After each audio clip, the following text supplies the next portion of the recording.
responsable pour l'invitation qui m'a été faite ce soir et demain de partager avec vous la parole de Dieu. C'est un privilège, c'est un honneur et c'est une joie.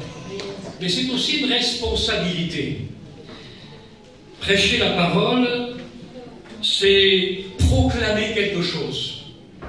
Proclamer les oracles de Dieu. On est trop petit, on est trop faible dans nos mots pour parler d'un si grand Dieu. On est trop fragile et trop petit pour parler de son amour. Mais il nous fait la grâce, malgré tout, de pouvoir témoigner de la puissance de Dieu et de l'œuvre qu'il accomplit. Alors ce soir, je voudrais partager avec vous un sujet un peu particulier. C'est notre première soirée et il y a des choses quelquefois qui nous étonnent dans la parole de Dieu. Il est écrit dans le livre de la Genèse, y a-t-il quelque chose d'étonnant de la part de Dieu? Est-ce que Dieu vous étonne encore aujourd'hui? S'il ne vous étonne plus, alors remettez-vous en question. Moi, Dieu m'étonne encore. Ça fait plus de 60 ans que j'ai donné mon cœur à Dieu, qu'il a touché mon cœur par sa grâce. Et laissez-moi vous dire une chose, il m'étonne encore aujourd'hui. Dieu m'étonne. Dans ce qu'il fait, dans sa façon d'agir, quand je découvre son caractère, sa personne, quand il se révèle à moi au travers des Écritures, sous quelquefois des aspects un peu particuliers. Lorsque nous étions à table, tout à l'heure, et ça a été un petit peu, si vous voulez, le déclic de ma prédication ce soir, lorsque nous étions à table avec notre frère Tony et les frères, notre discussion a parlé d'un sujet particulier qui nous présente en quelque sorte Dieu sous un autre regard, sous une autre image. Nous avons parlé de la folie de Dieu. Ça vous étonne? Je n'ai jamais dit que Dieu était fou. Mais à nos yeux, quelquefois, sa façon d'agir, sa façon de faire, sa stratégie, son comportement, les décisions qu'il prend, les choix qu'il fait, mais aux yeux des hommes, c'est de la folie. Est-ce que vous comprenez ce que je veux dire? Et ce n'est pas moi seulement qui le dis, mais c'est l'apôtre Paul. Dans la première épître aux Corinthiens, je dirais qu'il va nous présenter trois aspects de la folie de Dieu. C'est un sujet particulier ce soir. Mais je pense que vous allez suivre la pensée que le Seigneur a mise sur mon cœur. L'apôtre Paul lui-même va être étonné. En définitive, il va être étonné de la façon d'agir de Dieu. Moi, j'aime être étonné de Dieu. J'aime d'un seul coup voir Dieu agir comme je n'aurais jamais pensé qu'il agisse. De voir Dieu se révéler à des cœurs que j'aurais jamais imaginé qu'ils puissent se convertir. Dieu m'étonne. Et j'aime quand Dieu m'étonne. Dieu m'étonne en Russie lorsque, malgré les circonstances, malgré la guerre, malgré la pression, malgré la situation économique dans le pays, eh bien, des églises s'ouvrent d'un bout à l'autre de la Russie, de Moscou jusqu'en Sibérie, et des gens se convertissent. Dieu m'étonne. Et je voudrais que Dieu m'étonne encore. Je voudrais que Dieu me subjugue, qu'il me fasse découvrir tous les aspects de sa grandeur, et il va m'étonner au travers de ces choses. Et l'apôtre Paul va citer 3 versets ici dans l'épître aux Corinthiens, la première épître aux Corinthiens. Regardez ce qu'il est écrit ici. Car la folie de Dieu est plus sage que les hommes, et la faiblesse de Dieu est plus forte que les hommes. La folie de Dieu est plus sage que les hommes. Il y a un parfum que ces dames connaissent certainement, Ce parfum s'appelle graine de folie. Vous avez entendu parler de ce parfum? Hein, mesdames? La prochaine fois, faites-le vous offrir par votre mari pour la fête des mères. Graine de folie. Un parfum qu'on appelle graine de folie. Et je dirais que toute la sagesse du monde, les plus grands sages du monde, tous les Einstein du monde, dans toute leur sagesse, eh bien, un grain de folie de Dieu est plus grand que toute la sagesse du monde. Un grain de folie. Vous prenez une balance et vous mettez d'un côté de la balance toute la sagesse des hommes, tout le savoir, toute la science du monde, et vous mettez un grain de folie de Dieu, pèse plus lourd que toute la sagesse du monde. Voilà ce que l'apôtre Paul nous révèle. Il faut dire que Dieu nous étonne dans sa stratégie. Quand vous regardez le livre de la Genèse, il va demander à Noé de construire un bateau, et il va travailler 120 ans, il construit un bateau là où il n'y a pas d'eau. Dieu lui demande de construire un bateau là où il n'y a pas d'eau. Mais c'est de la folie. Aux yeux des hommes, c'est de la folie. Mais qu'est-ce que tu fais, Noé? Mais t'es complètement fou. Construis ton bateau au bord de la mer, mais le construis pas là, sur une montagne. Ça n'a pas de sens. C'est de la folie. Est-ce que vous comprenez ce que je veux dire? Dieu nous étonne dans sa stratégie, dans sa façon de faire. Et puis, quand on va un peu plus loin dans le livre de la Genèse, au chapitre 21, Abraham, il a 100 ans, pas de fils. Et la pauvre Sarah, elle commence à se faner, elle a 90 ans. Elle n'est pas toute jeune. Et Dieu lui a fait une promesse. Abraham, je te donnerai un fils. Et les années passent. 30 ans, 40 ans, 50 ans, 60 ans, toujours pas de fils. 70 ans, toujours pas de fils. 80 ans, toujours pas de fils. 90 ans, mais Seigneur, quand est-ce qu'il va venir ce fils que tu m'as promis? 100 ans. Et le fils arrive. Mais c'est de la folie. Mais pourquoi tu n'as pas donné un fils quand il avait 40 ans ou quand il avait 30 ans? Pourquoi la pauvre Sarah n'a pas mis au monde un fils quand elle avait 25 ans? T'as attendu 90 ans. C'est la folie de Dieu. Mais laissez-moi vous dire une chose, c'est le miracle de sa puissance. Est-ce que vous comprenez ça? Folie de Dieu est plus sage que les hommes. Moïse, chapitre 7 du livre de l'Exode. Moïse, mais j'ai 80 ans. Moïse, sur la montagne, Dieu se révèle. La folie de Dieu se révèle. Il a bien essayé, Moïse, quand il avait 40 ans. Il a échoué, parce que ce n'était pas le temps de Dieu. Quand le temps de Dieu vient, c'est le temps de Dieu. Ce n'est pas le temps des hommes. Il a échoué, Moïse. Il s'est enfui au désert. Et puis il était là. Et il s'est marié. Et puis il a eu 2 enfants. Il était là au service de son beau-père. C'était même pas ses propres brebis. Il gardait les brebis de son beau-père. Imaginez-vous un petit peu.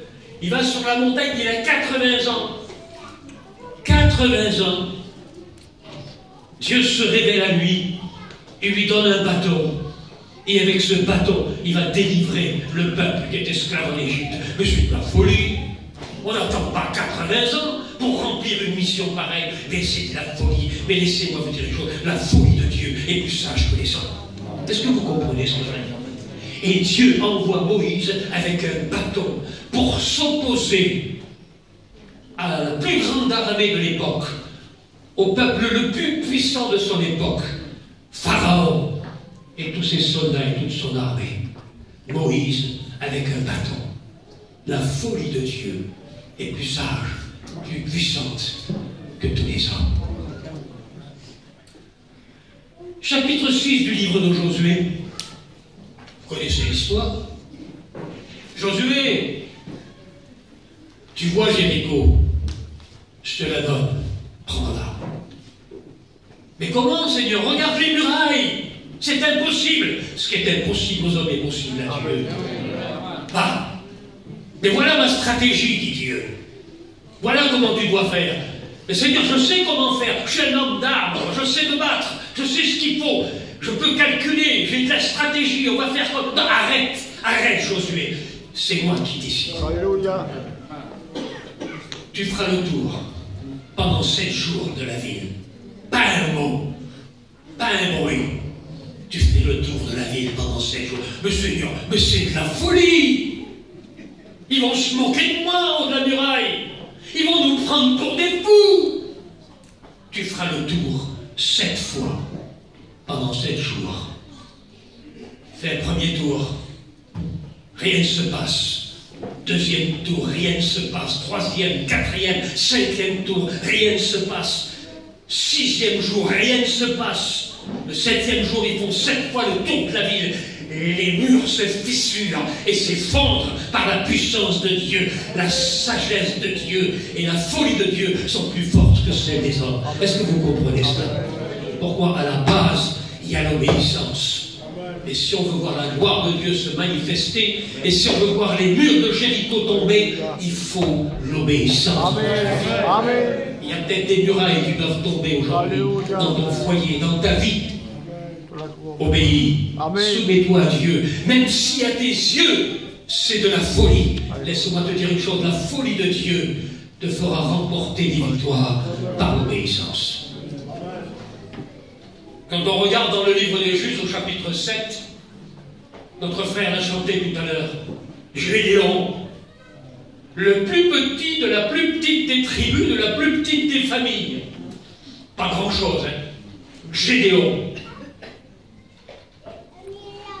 Et Dieu va se servir de Gédéon, mais de façon glorieuse. J'ai pris quelques notes ici.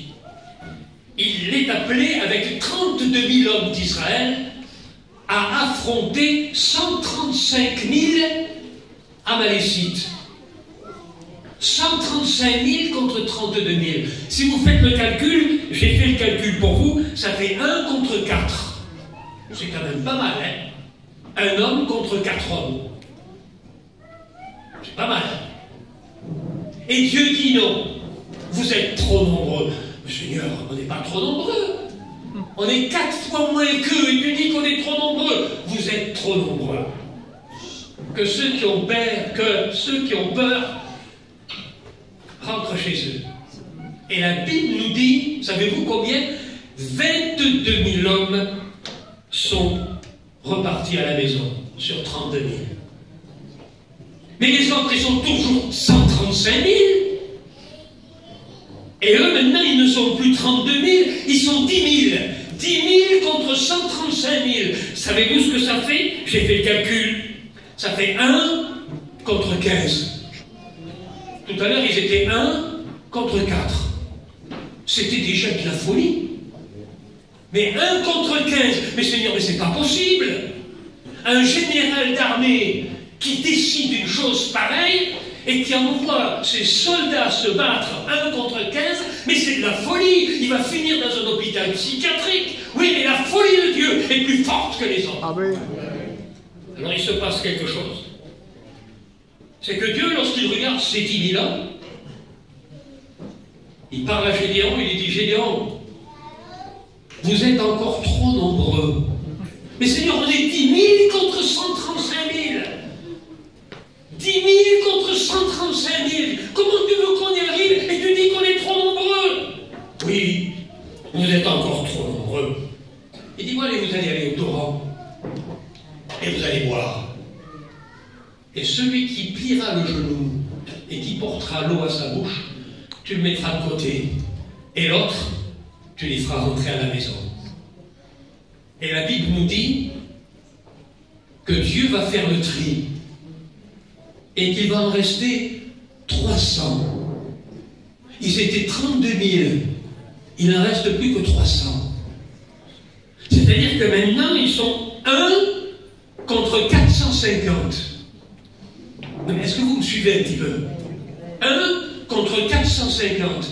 Au départ, ils étaient 1 contre 4. Après, ils ont été 1 contre 15. Maintenant, ils sont à 1 contre 450. Mais c'est de la folie. Mais Seigneur, on ne peut pas se battre à 1 contre 450. Si, la folie de Dieu est plus forte que les hommes. Alors ils vont se battre. Alors vous croyez que Dieu va, comme on est en train de faire en ce moment en Europe, essayer de trouver des armes pour se battre en Ukraine? On envoie des tanks, on envoie des avions, on envoie des bombes, on envoie des roquettes, on envoie des kalachnikovs et tout ce que vous voudrez pour aider les pauvres Ukrainiens à repousser l'armée russe qui est en train d'envahir le pays. Alors, Gédéon va dire, où est-ce que je vais trouver des tanks? Où est-ce que je vais trouver des roquettes? Où est-ce que je vais trouver des avions? Non, non, non, non, non, non, non. Tu sais avec quoi tu vas te battre, Gédéon? Avec des cruches. Avec des cruches. Oui, des cruches. Des cruches en terre. Tu vas prendre des cruches en terre. Mais Seigneur, on ne va pas se battre avec des cruches. On va prendre des cruches, on va taper sur les Amalécites, mais on va se faire manger. Tu vas prendre des cruches et tu vas mettre une torche à l'intérieur de la cruche. La lumière. Une torche à l'intérieur de la cruche. Mais c'est de la folie. Seigneur, je ne peux pas. Je suis obligé de dire non, Seigneur. Si, fais-le. Et Gédéon, qui est un homme de Dieu, va obéir. Il va prendre ses 300 hommes. Il va entourer le camp des Amalécites. Ils sont 135 000. Ils sont 135 000 en bas, dans la vallée. Et eux, sur la montagne, ils sont 300. Ça paraît une folie. La folie de Dieu. Est-ce que vous comprenez ce que je veux dire? Ça paraît une folie. Dieu est capable de nous conduire dans sa folie pour nous faire remporter des victoires. Si aux yeux des hommes c'est de la folie, aux yeux de Dieu c'est la gloire qui se manifeste. Alors ils arrivent la nuit avec leurs cruches et leurs torches. Et ils se mettent autour du camp sur la colline. Et à un moment donné, Gédéon va dire, faites comme moi, faites comme moi. C'est le geste de la foi. Faites comme moi. Faites comme moi, faites comme l'Éternel m'a dit, faites comme le Seigneur m'a dit de faire. Il a pris la cruche, il a brisé la cruche, et à ce moment-là, la lumière a jailli. Est-ce que vous comprenez ce que je veux dire? C'est ça la folie de Dieu. Lorsque Dieu te prend, qui brise la cruche et qui laisse jaillir la lumière de Christ en toi. Est-ce que vous comprenez ce que je veux dire? C'est ça la folie de Dieu. Ça nous dépasse. Des choses qu'on ne peut pas comprendre. Dieu nous fait vivre en Christ des choses qui dépassent l'imagination, qui dépassent la logique. Tout ce que Dieu fait, c'est complètement illogique. 1 Samuel chapitre 17. Une montagne de chair se présente devant le peuple d'Israël. Goliath. Imaginez-vous un petit peu le personnage. Goliath. Tout le monde tremble devant Goliath. Même Saül, qui dépasse Israël d'une tête, tremble, n'ose pas l'affronter. Les meilleurs soldats de l'armée n'osent pas affronter Goliath. Et il va les narguer. Il va se moquer d'eux, les provoquer pendant 40 jours. Mais Dieu a préparé un oin. Il l'a préparé. La folie de Dieu. Il ne va pas prendre le meilleur parmi eux. Il ne va pas prendre le plus grand, le plus fort. Il ne va pas prendre le plus galonné. Il ne va pas prendre celui qui a rapporté des victoires dans les plus grandes batailles. Non, il va prendre un petit berger, un adolescent qui viendra avec sa fronde et quelques pierres dans sa gibecière. Folie de Dieu. Et David, avec sa fronde, va terrasser le géant Goliath. La folie de Dieu est plus forte que la sagesse des hommes. Quand Saül a vu arriver cet enfant et qu'on lui a dit, il veut affronter Goliath, il a dit, mais c'est de la folie, tu ne peux pas y aller, tu n'es qu'un gamin, tu ne peux pas aller te battre comme un géant, c'est pas possible. Oui, mais le choix de Dieu dans sa folie est plus fort, plus puissant que tous les géants de la terre. Toi, petit que tu es, petite que tu es, méprisé de tous, laisse-moi te dire une chose, si Dieu se saisit de toi dans sa folie, il est capable de faire de toi un vainqueur comme David et d'écraser tous les géants qui t'entourent. Est-ce que vous comprenez ça? C'est ça, la folie de Dieu. Premier livre des Rois, chapitre 17. Pourquoi? Mais pourquoi, Seigneur, as-tu nourri Élie à Kérith avec un corbeau? Imaginez-vous. Dieu qui se sert d'un corbeau pour nourrir son prophète. Il est descendu dans le torrent du Kérit, il attend les mouvements de Dieu, il attend la volonté de Dieu, il est là, il se cache à Kérit, et puis il risque de mourir de faim parce que le peuple entier meurt de faim. Mais Dieu décide de le nourrir. Il ne lui envoie pas quelques McDonald's, il lui envoie un corbeau. Un corbeau. Voyez pas? La folie de Dieu. Laisse-moi te dire une chose. Dieu est capable d'envoyer des corbeaux pour répondre à tous tes besoins. Alors t'inquiète pas. Même si ça paraît une folie, laisse faire Dieu. Dieu est plus sage que toute la sagesse des hommes. Est-ce que tu comprends ça? Oui. La folie de Dieu, nous dit l'apôtre Paul, est plus sage que les hommes. On ne peut pas tout expliquer.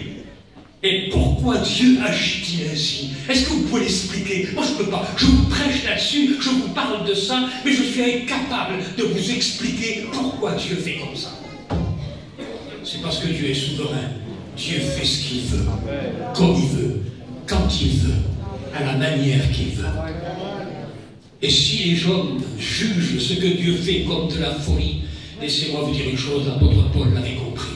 La folie de Dieu est plus sage que toute la sagesse des hommes. Alors il va nous parler d'une autre folie. Toujours dans ce même chapitre, regardez ce qu'il est écrit ici, au verset 18. Car la folie de la prédication de la croix est une folie pour ceux qui périssent, mais pour nous qui sommes sauvés, elle est une puissance de Dieu. La folie de la prédication de la croix. Il faut dire aussi que si on y réfléchit, on le dit entre nous, je le dis simplement, on est des chrétiens, on a l'habitude de parler de la croix, de parler de Jésus crucifié. Mais imaginez-vous un petit peu lorsque c'était le moment où Paul prêchait la croix pour le peuple juif. Mais c'était de la folie. C'était de la folie. D'abord, la croix, c'est le symbole de la malédiction, parce qu'il est écrit dans l'Écriture, maudit soit quiconque est pendu au bois. Alors imaginez-vous un peu, pour un juif, mais c'est de la folie. Prêcher la croix, mais c'est de la folie. Ça n'a pas de sens. Comment voulez-vous être sauvé par quelqu'un qui est là sur une croix pendue et qui est en train de mourir? Mais ça paraît complètement illogique. C'est pas possible. Alors on dit que c'est le roi des rois, mais il est mort. Il est crucifié, il est vaincu, il a été couronné d'épines, il est sanguinolent, on lui perce le côté. Mais c'est pas avec ça qu'on va être sauvé. Et si, et pourtant c'est comme ça. Amen. La folie de la prédication de la croix, elle est d'une puissance de Dieu pour le salut de quiconque croit. Et nous on l'a compris, et on le croit. Si même c'est une folie pour les Juifs, parce que c'est complètement illogique. C'est une folie pour les Juifs. Et pour les Grecs, ça n'avait pas de sens. Mais pour nous, chrétiens, qui avons expérimenté Christ dans notre vie, nous le prouvons et nous le témoignons. C'est une puissance de Dieu qui a changé nos vies, qui a transformé nos vies, qui nous a donné l'assurance de la vie éternelle, qui nous a apporté la paix, la guérison, la bénédiction et le salut et le pardon dont nous avions besoin. Est-ce que vous comprenez ce que je veux dire? Et l'apôtre Paul ne le niait pas. Je n'ai pas eu la pensée, dira-t-il. Je ne voulais pas savoir autre chose que Christ crucifié.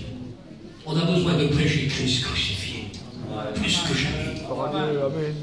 Il arrive quelquefois qu'on prêche tout un tas de choses dans une réunion et on oublie de prêcher Christ crucifié, prêcher la croix.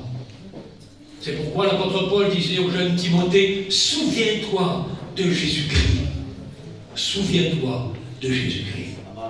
Il faut toujours revenir à Christ, à son sacrifice, à son amour, à son pardon, au prix qu'il a payé sur la croix de Calvaire pour nous apporter le salut. 1 Corinthiens chapitre 1er verset 22, il dit, nous prêchons Christ crucifié. Scandale pour les Juifs. C'est un scandale. Un Juif ne peut pas comprendre ça. C'est impossible. Scandale pour les Juifs, regardez ce qu'il dit, et folie pour les païens, mais puissance de Dieu pour quiconque croit. Scandale pour les Juifs, et folie pour les païens, mais puissance de Dieu pour le salut de quiconque croit. ne se glorifiait pas d'autre chose. Savez-vous de quoi? De la folie, de la prédication de la croix.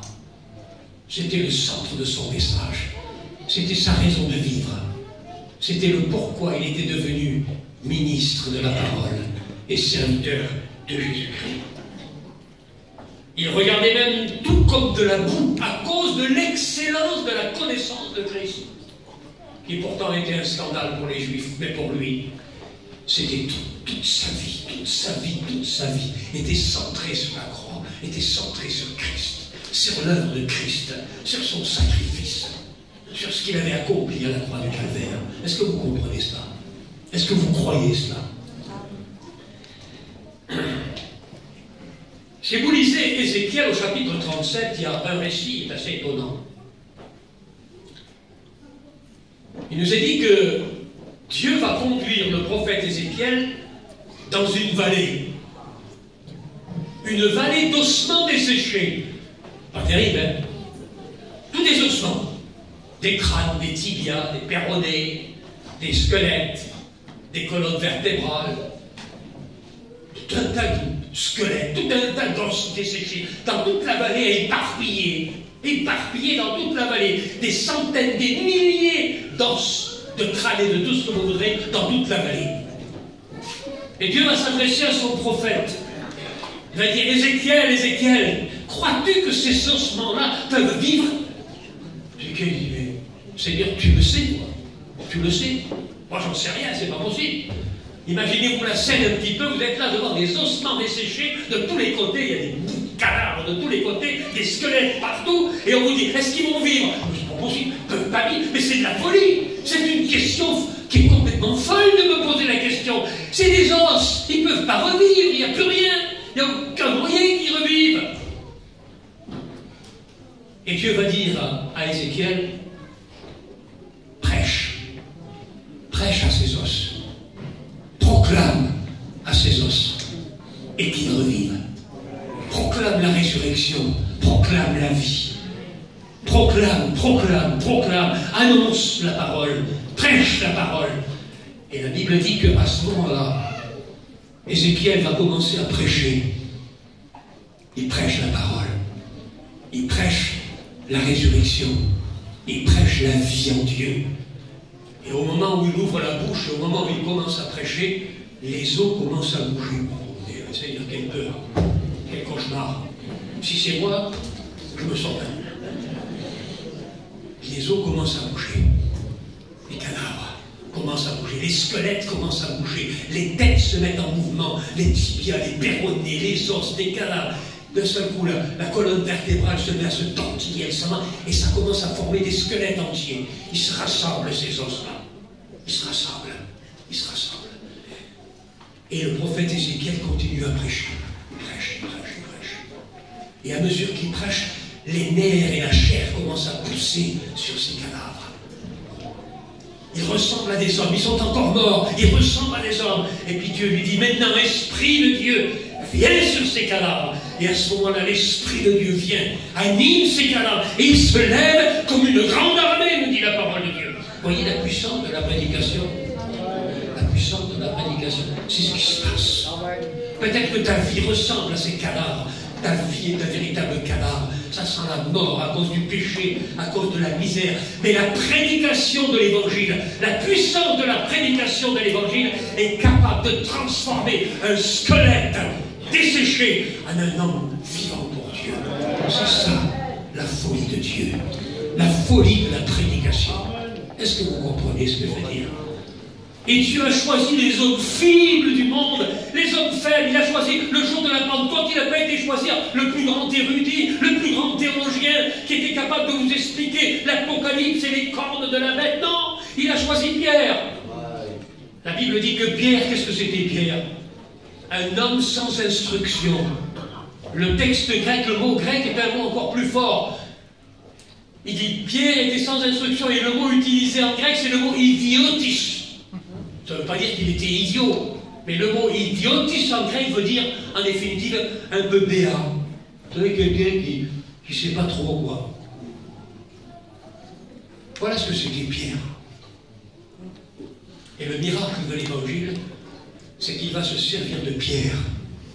Il va se servir de Pierre le jour de la Pentecôte pour prêcher l'évangile à 3000 hommes qui sont là le jour de la Pentecôte, semblables à des cadavres sans vie. Et la prédication de l'évangile prêchée par Pierre, la résurrection de Jésus-Christ et le salut au travers de son sang versé va faire se lever ces hommes qui vont dire que devons-nous faire pour être sauvés? Acceptez Jésus comme votre sauveur et soyez baptisés. La puissance de l'évangile. Alors la troisième folie, je ne veux pas vous tenir trop longtemps, c'est justement le choix de Dieu. Regardez ce qui est écrit ici. Mais Dieu, au verset 27, a choisi les choses folles du monde pour confondre les sages. Dieu a choisi les choses faibles du monde pour confondre les fortes. Et Dieu a choisi les choses viles du monde et celles que l'on méprise et celles qui ne sont point pour réduire en néant celles qui sont, afin que personne ne se glorifie devant Dieu. C'est Dieu qui décide qui il va choisir. Et il ne va pas choisir les plus grands. Il va choisir les plus petits. Alors peut-être que tu te poses la question, toi prédicateur, et tu te dis, mais au fond, pourquoi Dieu m'a choisi? Moi, je suis un pauvre gitan, je suis rien, je n'ai pas d'instruction, je ne fais rien. Laisse-moi te dire une chose, c'est Dieu qui choisit. Et il choisit les choses folles du monde. Aux yeux du monde, tu n'es rien.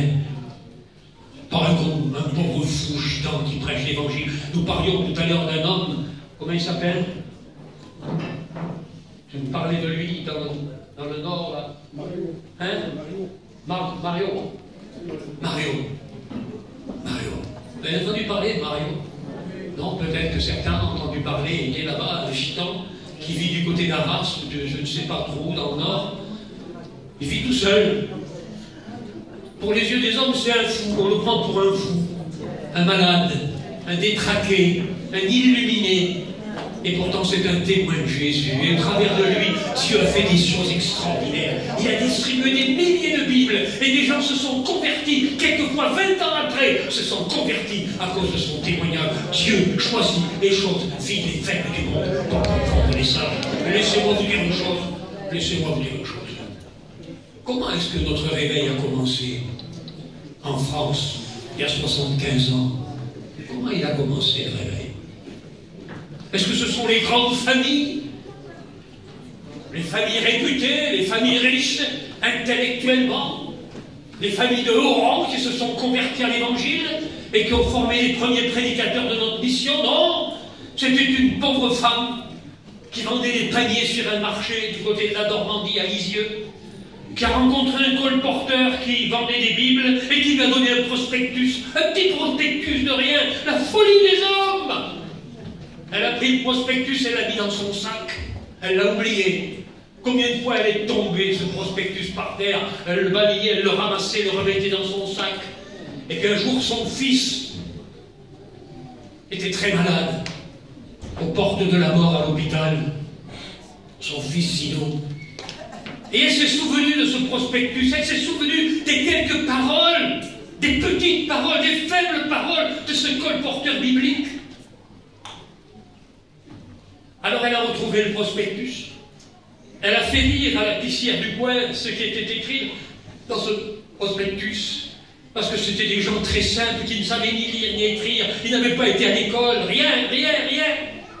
Elle l'a fait lire et la dame lui a dit, monsieur, c'est une église évangélique, elle est là-bas au coin de la rue. Elle a couru là-bas.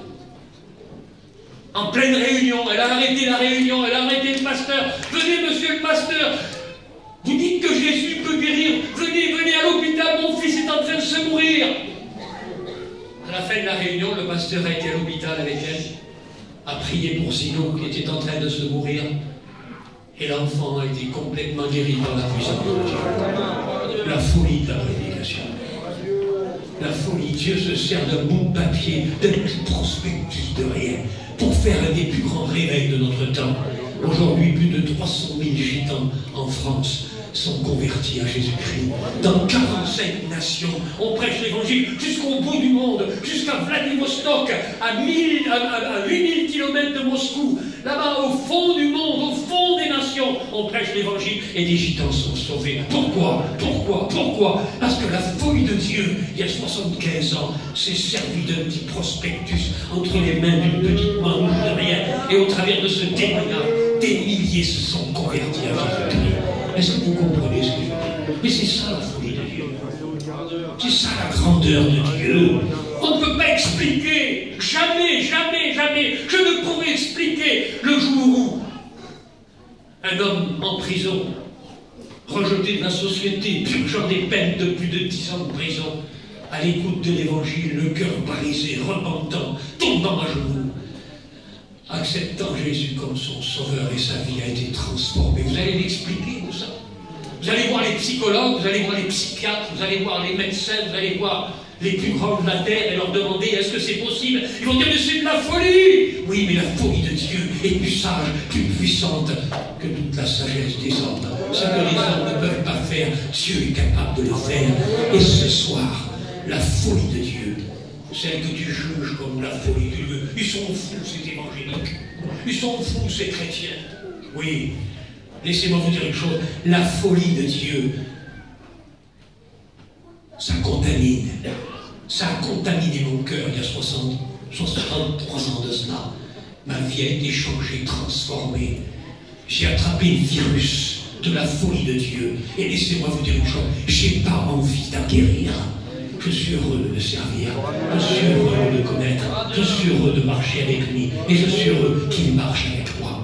Laissez-moi vous dire une chose, il faut être fou quelquefois pour aller prêcher l'évangile au bout du monde. Il faut être fou pour aller frapper à une caravane. Il faut être fou pour distribuer des prospectus. C'est complètement illogique. Ça n'a pas de sens. Mais laissez-moi vous dire, si vous croyez à la puissance de la folie de Dieu, des choses se passeront. Les hommes se convertiront. Vos familles se convertiront. Vos enfants se convertiront. Vos parents se convertiront. Vos maris se convertiront. Parce que Dieu n'a pas changé. Il est aussi fou que du temps de Noé, mais il est aussi puissant aujourd'hui, au travers de Jésus-Christ, pour sauver quiconque se tourne vers lui et lui fait confiance. Oui, la folie de Dieu est plus grande que toute la sagesse des hommes. Est-ce que vous comprenez ce que je veux dire? Nous allons baisser la tête et nous allons prier le Seigneur. Seigneur, laisse-nous être étonnés par toi, être étonnés par ta grâce, être étonné par la croix, être étonné par la façon dont tu agis, qui quelquefois nous paraît complètement illogique. Mais Seigneur notre Dieu, c'est toi le Maître, c'est toi le Seigneur. Tu fais ce que tu veux. La parole dit que Dieu est au ciel et il fait ce qui lui plaît, comme il lui plaît, quand il lui plaît. Et ce soir, il est là présent. Et je sais que sa volonté, c'est que vous soyez sauvés. Son désir, c'est que le pécheur se repente et puisse connaître la vie et le pardon. Seigneur, c'est là ta volonté pour nous. Et nous te bénissons de ce que tu as choisi des hommes comme nous pour porter ce merveilleux message de la croix. Même si aux yeux des hommes, nous sommes comme des fous, comme dit la parole.